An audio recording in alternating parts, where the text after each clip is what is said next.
The Lord shall go forth as a mighty man. His name is called the Word of God. The Word was God, John 1:1. The Word was made flesh, John 1:14. Wait lang, Pastor. Sinabi yung Word naging flesh. Hindi sinabi yung God naging flesh. Yung Word ay God na nga, di ba? Kung ayaw mo ang Word became flesh, hindi sapat, not enough, ito ang sayo. 1 Timothy 3:16, God was manifest in the flesh. Yan wala nang word dyan. Sa Tagalog, ang Diyos na hayag sa laman, manifestation. Nag-manifest, nag-incarnate.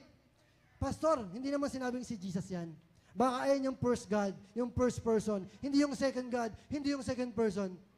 Okay, hindi pa kayo kontento sa Word was made flesh, hindi pa rin sapat ang God was manifest in the flesh. Gusto niyo ng proper name? Gusto niyo ng noun? Gusto niyo ng pangalan? 3 beses. 1 John 4:2, 1 John 4:3, 2 John 1:7, Jesus Christ is come in the flesh. Si Yesu Cristo pumarito sa laman.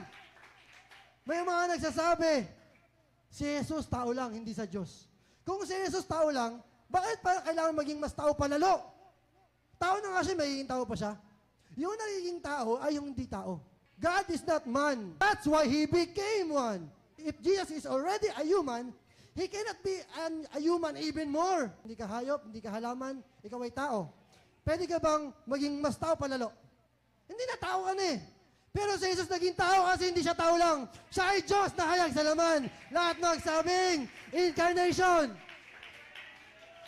Christ Jesus in the form of God. Anong form ni Christ Jesus?